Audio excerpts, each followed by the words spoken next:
Dirigindo aqui pela Dom Pedro, tô lembrando de um fato. Tô lembrando que há uns 10 anos atrás, mais ou menos uns 10, 11 anos atrás, não lembro o ano ao certo, eu fui com uma irmã e uma postulante da Toca de Assis, na época, levar uma moça HIV soropositiva num hospital de Campinas. E lá tinha o rapaz que estava trabalhando na recepção, era um conhecido meu, namorou com uma moça do bairro lá de onde eu morava, em Campinas. E ele ficou observando eu com as irmãs lá, e depois que a irmã entrou com a moça lá para a parte de dentro, eu fiquei na parte de fora. Aí eu ficamos conversando, né? Conversando um pouco sobre o passado. Aí ele começou a partilhar, ele partilhou comigo que ele teve um certo problema de saúde. Ele começou a partilhar que um tempo atrás, naquela época mesmo, um pouco tempo atrás, nos dias de folga dele, ele tinha costume de caminhar. Só que ele ia caminhando sem rumo, né? E parava num bar, andava, caminhava mais um pouco, ia em outro bar. E ele tinha essa vontade, todo dia, de toda folga dele, ele tinha que caminhar, tinha que sair andando por aí. Com o tempo, caminhar não adiantava, ele começou a pegar o carro e começou a pegar a estrada. E sem rumo. Ele contou que na época, uma vez ele pegou a estrada, pegou Dom Pedro aqui, pegou a Dutra, foi até o Rio de Janeiro. Depois que ele foi observar que ele estava com pouco dinheiro e estava acabando o combustível. Mas ele estava fazendo isso direto. Mas por ele trabalhar nesse hospital e ter amizade com alguns médicos, ele conversou com um médico sobre esse assunto. Aí o médico fez alguns exames, indicou um outro médico, indicou um psicólogo também. Aí descobriu que ele tem uma doença, tinha, né? Uma doença, né? Tinha ou tem, não sei dizer a palavra certa. É tipo um transtorno, né? Eu não lembro ao certo agora as palavras certas que ele disse, né? Que ele explicou. É tipo um transtorno que ele precisava tratar. Porque se ele não tratasse, ele poderia virar um andarilho, né? E isso faz uns 11 anos atrás, mais ou menos, né? E eu estou observando aqui na estrada que tem várias pessoas andarilhas, né? Mas depois disso, que ele contou esse fato, eu já conversei com diversas pessoas naquela época e depois daquela época até hoje que são andarilhos, né? Pessoas em situação de rua, mas que têm o costume de... Eles não param, sabe? Eles pegam a estrada e vão embora. Eles não conseguem ficar num lugar só. E conversando com essas pessoas, é nítido perceber que eles têm um tipo de transtorno psicológico que com certeza faltou para eles um acompanhamento médico, psicológico. E esse camarada aí de Campinas aí, possivelmente, se não tivesse tido essa oportunidade de conversar com esse médico, hoje provavelmente estaria aí nas ruas aí, nas estradas aí, sem rumo, né? Sem direção, achando que isso é uma opção, mas não é, uma doença. Mas eu estou falando isso, não estou falando baseado em nenhuma experiência, só nesse depoimento dele, não. Não se pode falar em situação de rua baseado em apenas um depoimento. É necessário uma pesquisa. Estou falando isso baseado em várias pessoas que eu conversei, várias, e acabei tendo essa percepção. Mas estou indo para Campinas né? Eu vou no bate e volta. Mas eu lembro que há uns anos atrás, quando eu ia para Campinas, eu tinha uma vontade muito grande de visitar alguns camaradas, vamos dizer assim, ou ex-camaradas, não sei, que fazem pastoral de rua, né? E hoje é dia da consciência negra. A maioria das pessoas em situação de rua são negras. E eu lembrei de uma frase do Martin Luther King, que ele dizia que a verdadeira compaixão não é dar uma moeda a um pedinte, não é entregar uma marmita, não é entregar uma cesta básica a um pedinte. A verdadeira compaixão é entender, compreender que nesse edifício, nessa fábrica que reproduz pedintes, é necessário uma reestruturação. E por que eu digo isso? Porque o que adianta a pessoa ir fazer pastoral de rua, levar comida na rua, pessoa doar cesta básica e apoiar um governo que tira o direito dos pobres, o governo que impossibilitou que muitas pessoas em situação de rua ou não, em situação de pobreza, ou que esteja em situação de pobreza, mas não esteja exatamente na situação de rua, se aposentem. Pessoas que já tinham tempo de trabalho para aposentar e nunca vão se aposentar. Só que eu fico indignado, porque alguns religiosos, pessoas que rezam, que adoram, apoiaram esse governo e continuam apoiando. Eu, sinceramente, eu não tenho coragem, eu não tenho vontade mais de ir em pastoral de rua com algumas pessoas que eu conheci no passado. Não tenho. É muito incoerente pessoa aí fazer pastoral de rua, falar de Deus, mas fica como se tivesse como posso, até falta-me palavras, agradar o próprio ego. Eu sou bom, eu sou bonzinho, eu vou lá, eu tô entregando, eu tô fazendo. Eu lembro que o ano retrasado eu conversei com umas pessoas, porque em Taubaté, em Campinas, Taubaté, a polícia municipal, ela bate muito nas pessoas em situação de rua, ela é judia. Existe o Código de Direito das Pessoas em Situação de Rua, que não é respeitado. Não é respeitado de maneira alguma. Em Taubaté, o Poder Executivo aí na cidade judia bate, né? A Polícia Municipal bate. E eu cheguei a convidar algumas pessoas que fazem pastoral de rua para ajudar na denúncia, né? Na denúncia.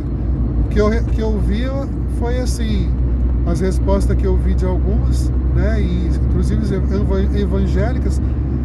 Eu dar comida, eu já dando comida de rua tá bom, dando comida de rua.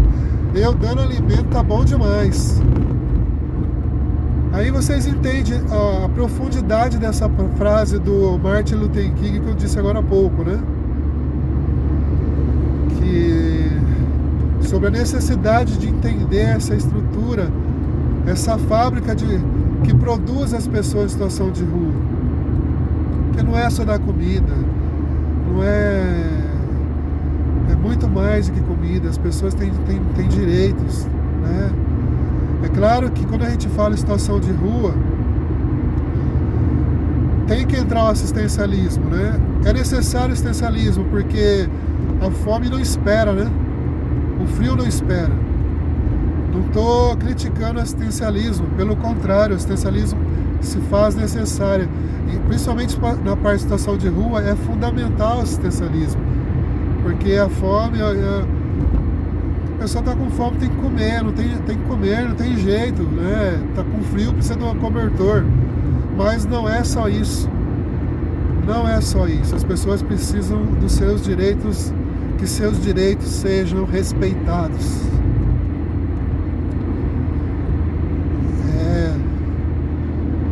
E hoje é dia 20, né? Dia da consciência negra. É dia que muitos falam. Outra coisa, eu Vanderlei de Brito, né? Em Campinas o pessoal me chamava mais de Delay, me conhece mais por Delay, as pessoas que eu conheci na infância, na adolescência, até na fase adulta mesmo. Em Taubaté algumas pessoas me chamam mais pelo sobrenome de Brito, né? Uma coisa que eu gostaria de deixar claro, eu, como toda pessoa, né, passo minhas necessidades e tal, mas eu não tô passando fome não, gente. Graças a Deus não tô passando, não tô na fartura, não sou rico, graças a Deus, né? Mas eu e minha família, nós temos o que comer, graças a Deus. Não sei o dia da manhã, amanhã a Deus pertence. Mas por que eu tô falando isso? Porque muitas vezes eu recebo mensagens, agora parou um pouco, né? Mas recebi muitas vezes mensagens de pessoas de Campinas que acham, que conheceram, porque tem um que até falou pra mim assim, um tempo atrás: cara, você postava cada coisa legal no Facebook antes, depois você foi morar em Taubaté, você começou a postar umas coisas muito negativas, você começou a postar, por acaso você está passando necessidade em Taubaté, você não consegue emprego em Taubaté, você sofre racismo direto em Taubaté, Delay, né? Volta para Campinas. Por acaso você tem alguém na sua família que é homossexual, Delay, né? Porque você fica postando coisas agora sobre homossexualismo. E não foi só esse imbecil que mandou essa mensagem. Várias outras pessoas já chegaram a mandar essas mensagens perguntando se eu passo racismo. Todas as vezes que eu em Taubaté eu sou constantemente vítima de racismo. Eu digo que não. Que eu não sou constantemente vítima de racismo aqui em Taubaté. Parar nesse pedágio que é outra coisa maravilhosa, né? Que os pobres defendem o Bolsonaro e outros candidatos aí que são neoliberais, né? Que defendem o Estado mínimo. Imagina, eu vou pagar R$ 7,60 de pedágio agora. R$ 7,60. Imagina se esse pedágio não tivesse sido privatizado, se tivesse esse dinheiro na mão de bons governantes, né? Governantes honestos, ou até mesmo se tivesse na mão de maus governantes, mas se a população soubesse fiscalizar. Olha, 7,60. Eu fico imaginando milhares de carros que passam aqui nessa rodovia, e não é só esse pedágio. O próximo pedágio na frente vai ser R$ 9,90, se não me engano, né? Quantas coisas daria para fazer com esse dinheiro, né? Mas o povo prefere a privatização, né? Só parar aqui, eu já termino minha fala.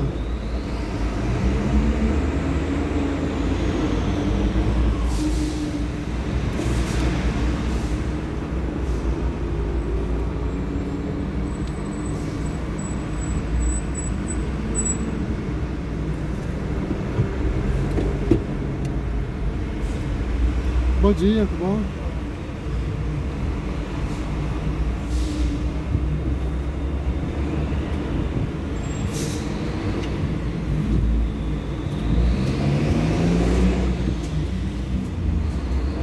Opa, brigadão, viu?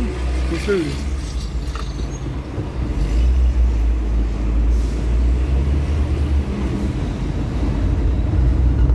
Então, né, aí eu tava falando.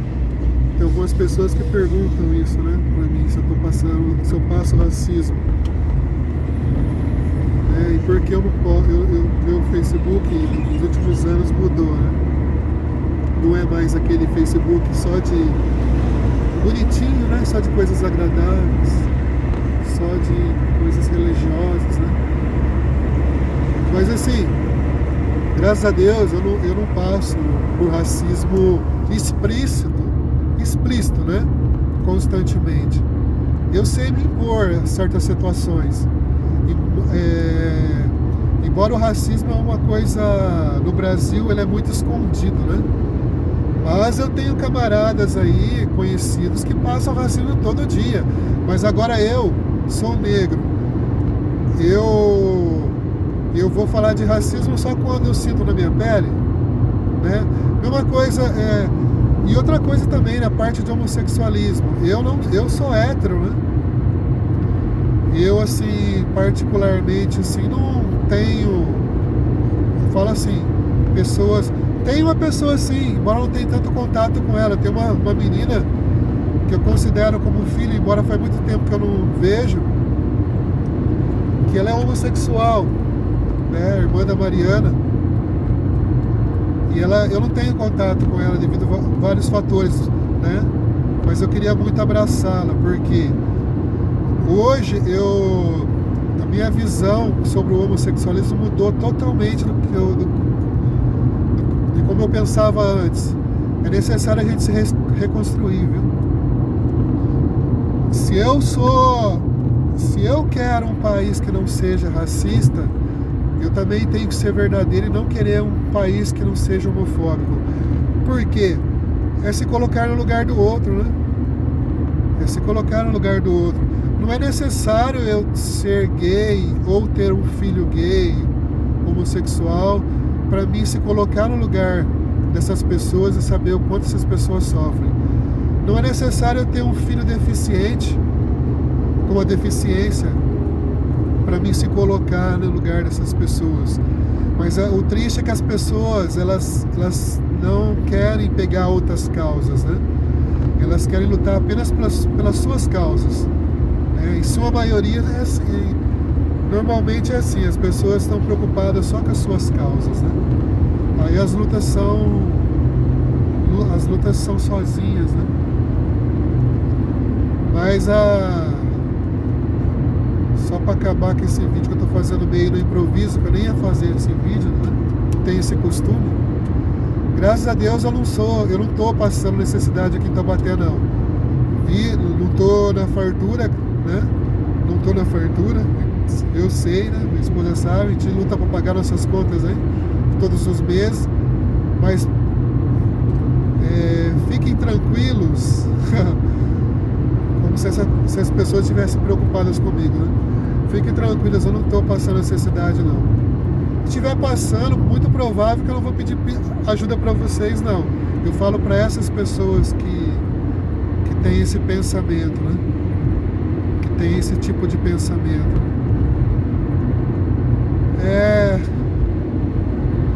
Mas vamos aí, hoje é dia da consciência negra, né? Muitos falam, pra que consciência negra, né? É só se colocar no lugar do negro, né? Se coloque no lugar do negro. Vista a nossa pele, né? Vista a nossa pele. É fogo, né? Eu vou me calar agora, porque hoje eu tô meio... Às vezes eu começo quando eu tô meio assim, injuriado com algumas situações, é perigoso eu acabar jogando uma indireta ou direta para algumas pessoas, e não é necessário isso, né? Eu excluí mesmo muitas pessoas do meu Facebook, excluí, e não faço questão nenhuma que algumas pessoas me excluam no Facebook, né? Não faz falta nenhuma, sabe? Não faz falta nenhuma. Eu tô numa outra... Eu tava até comentando com um camarada esses tempos atrás. Eu tô num momento, sabe? Antigamente eu era muito preocupado com quantidades. Quando eu morava em Campinas, e até mesmo um tempo atrás em Taubaté, mas em Campinas, eu era preocupado com quantidades. Mas Deus sabe que quando eu passei minhas dificuldades, a maioria dessas quantidades, dessas pessoas que eu achavam que eram meus amigos, sumiram, né? Hoje eu penso assim, inclusive eu fui no enterro de um tio que eu gosto muito, né? Gostava muito, gosto, ele faleceu, mas mas sempre fica no coração da gente. Eu lembro que no sepultamento dele tinha muitas pessoas, né? Tinha muitas pessoas. E eu não tenho essa preocupação. Eu penso que se no meu sepultamento tiver 5, 4 pessoas que realmente gostaram de mim, tá bom demais. Eu não faço nem um pouco questão de ser aquele tipo que eu era antigamente, né? Aquele rapaz que andava rodeado, eu falo nos últimos tempos agora, nos últimos 10 anos, junto com vários religiosos, para cima e para baixo, e que, claro, eu tinha a minha opinião, né? Tinha meu pensamento, mas tinha aquela preocupação de ser agradável, né?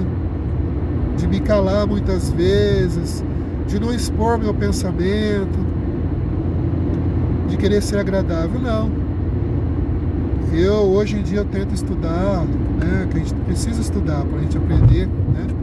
Não quero ser arrogante também, de chamar maneira nenhuma, porque às vezes a pessoa começa a estudar algumas coisinhas, acha que sabe mais que os outros, jamais, né? Mas assim, eu não tenho medo de impor o que eu penso, não, né? Já em várias situações aí eu participei de rodas de debate onde eu tinha um pensamento contrário à maioria das outras pessoas ali, eu coloquei meu pensamento, né? E é isso. Não faço questão de ser agradável, não. Claro, respeito as diferenças. É necessário respeitar as diferenças. Quando eu falo que eu não aceito, eu excluo mesmo pessoas que defendem o Bolsonaro, porque não é questão de ideologia. Não é questão de... Às vezes a pessoa... Eu tenho um pensamento... Eu não sou filiado a partido nenhum, mas eu tenho meu pensamento que é compatível à ala progressista, né? À ala de esquerda. Mas eu não sou de partido nenhum. E para mim dialogar com uma pessoa... Eu, por exemplo, sou contra o Dória, sou contra o PSDB, mas dá para dialogar com algumas pessoas que apoiam o Dória, que apoiam até o Aécio Neves, dentre outros, Neves, né? Dentre outros políticos aí que eu tenho ranço, que eu não tenho simpatia alguma. Mas eu não consigo dialogar com pessoas que defendem o Bolsonaro, não tem como, porque esse Bolsonaro ele não enganou ninguém. Tem políticos aí, igual o Dória, e dentre outros políticos, que eles mentiram, que eles mentem, né? Enganam as pessoas, algumas pessoas, né? Principalmente as pessoas mais simples, né? Ou as pessoas mais simples ou as pessoas mais preguiçosas, né? Porque tem muitas pessoas que têm preguiça de ler e não são exatamente simples, né? Mas a questão, eu não tenho paciência com o bolsonarista, porque na realidade o Bolsonaro ele não mostrou nenhum tipo de argumento, nenhuma proposta política. Ele destilou ódio, destilou ódio racial, destilou ódio social e ódio religioso, né? Mesmo ele não tendo religião alguma. E as pessoas que o apoiam fizeram isso, apoiaram e apoiam nas suas bases, nas suas próprias reflexões, né? Apenas acharam um cara que possui os mesmos pensamentos que ela possui, né? E que muitas vezes ela não demonstra porque está escondido atrás de uma Bíblia, né? Então eu não tenho paciência com o Bolsonaro, com pessoas... É triste, tem pessoas que eu até tinha uma certa consideração, né? Mas nas últimas eleições eu deixou bem nítido quais os verdadeiros pensamentos dessas pessoas, né? Mas é isso daí, bola pra frente. O importante é ser feliz, se fazer feliz e lutar por suas convicções, né? Como dizia, né? Darcy Ribeiro, se resignar nunca, né? Se indignar sempre. Ou seja, ele dizia que a gente tem duas opções na vida, né? Se resignar ou se indignar. E eu, mesmo sabendo que eu não sou um cara formado, que eu vou ter que mudar de opinião muitas vezes sobre diversos assuntos, mas eu escolhi o lado dos pobres. Eu sou pobre, né? É necessário ter uma consciência social, né? É necessário. A primeira coisa é ter uma consciência social, porque é tão triste ver pobre defendendo o rico, né? E é o que a gente mais vê por aí, pessoas pobres achando lindo defender os ricos, pobres que são contra o movimento MST, mas que bate palma para os latifundiários, né? E é isso aí, gente. Apenas um desabafo, né? Nesse dia tão importante para nós negros, que é o Dia da Consciência Negra. Tão importante e tão necessário, né? Só os negros e só as pessoas que têm empatia, não simpatia, empatia pelos negros, só os brancos que têm empatia pelos negros que conseguem entender a importância do Dia da Consciência Negra.